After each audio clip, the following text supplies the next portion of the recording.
त्यासाठी सर्वात प्रथम मी हिंदू हितरक्षकाचे सर्व जे सन्मान्य व्यक्ती आहेत, ज्यांनी ही संकल्पना इथे मांडली, पुढाकार घेतला, हे सगळे प्रयत्न जे करतायत त्यांना मी मनापासून अभिनंदन करतो आणि तुमच्या शुभेच्छा.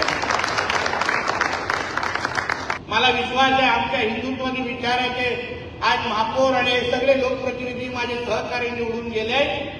आमच्या महापालिकेच्या माध्यमातून नाशिकमध्ये फक्त जय श्रीरामच ऐकायला मिळणार, एवढं माझा ठाम विश्वास. तिथे आईला मोहम्मदवाले कोणच तुम्हाला दिसणार नाही, हे मी तुम्हाला आजच ठाणकावून सांगतो. हे 100% काम करतील. काही उरलं असेल तर मला सांगा, मी मुंबईवरून येतो, काही चिंता नाही, काही चिंता नाही. पण हे आपलं राष्ट्र आहे, हे आपलं राज्य आहे. आमच्या कुठल्याही हिंदूकडे कोणी वाकड्या नजरेने पाहिलं ना तर आम्ही काही विनंती करणाऱ्यापैकी नाही आहोत, हेही त्यांना माहिती, हेही माहिती.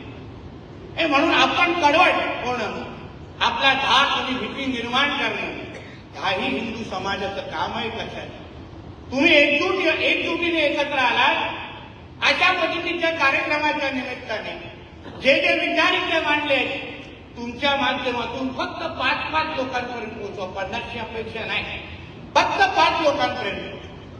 समोरचा कोण आहे त्याला जवळून तपासा. तो हिंदू असेल तर त्याच्या खिशात टाका.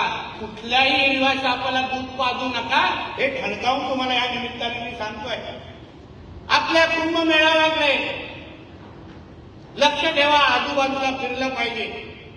हे कोणीही अगर तिथे स्टॉल लावायला आले तो स्टॉल सकट उकडून टाका. आम्ही मंत्रालयामध्ये बसतोय, काही चिंता करू नका, काही चिंता करू.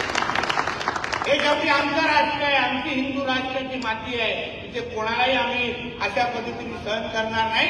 हीच आमची भूमिका घेऊन आज आम्ही सगळेजण काम करतो.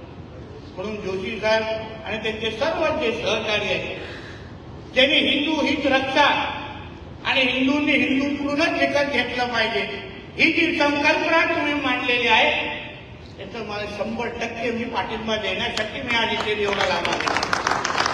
आज सभागृहामध्ये जे प्रत्येकाची आपली जी मागणी होती, आपण हिंदुत्वादी विचाराचं